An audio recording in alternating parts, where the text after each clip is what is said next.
ඔන්න 2025 මේ අවුරුද්දේ ජපානයේ රැකියා සිහිනය සැබා කරගත් තුන්වන කණ්ඩායමේ දරුවන් ජපානයට පැමිණියා.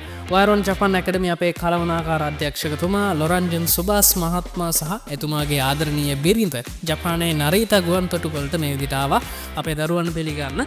ඉතින් මේ පිරිසත් සමග වයරොන් ජපාන් ඇකඩමි මගින් ජපානයේ රැකියාව හිමි කරගත් ශ්‍රී ලාංකිකයන් ගණන ඔන්න 28 දක්වා ඉහළ ගියා. ඉතින් තවත් සිසුන් සම්මුඛ පරීක්ෂණ සමත් වෙලා වීසා බලාපොරොත්තු වෙන්න ඉන්නවා. ඒ වගේම තවත් දරුවන් 150ක ප්‍රමාණයක් මිනුවන්ගොඩ මහනුවර සහ දඹුල්ල ශාඛාවන් වල ජපාන් ජාතික ගුරුවරුන් ගෙන්ම ජපාන් ඉගෙන ගනිමින් සිටිනවා ජපානයේ රැකියාවට එන්න. දැන් මම ඔයාගෙන් ප්‍රශ්නයක් අහන්නද? ඔයා හිතනවද ඔයාට මේ වගේ වෙන්න බෑ කියලා? නෑ නම. ඔයාටත් පුළුවන්.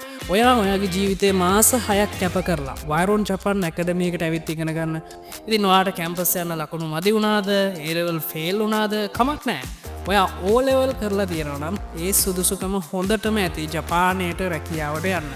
ඔයාට ජපන් භාෂාව හොඳටම කතා කරන්න පුළුවන් කෙනෙක් කරන්න ඕන හින්දා අපි ජපන් ජාතික ගුරුවරයින්ම ලංකාවට ගෙනල්ලා තියෙනවා.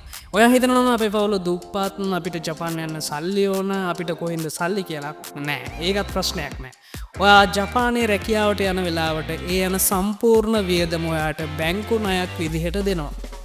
රුපියල් 50,000 ගානේ වාරිකයක් ගෙවුවත් අවුරුදු 3කින් ඔයාට වාරිකය ගෙවලා ණය බරින් නිදහස් වෙන්න පුළුවන්. ඉතින් කෑම බීම ඉන්න වියදම් ඔක්කොම කපා හැරලා මාසෙකට රුපියල් ලක්ෂ 2.5ක් අතට හම්බ වෙනකොට රුපියල් 50,000ක ණය වාරිකයක් ගෙවන එක ඔයාට ලොකු දෙයක් නෙවෙයි.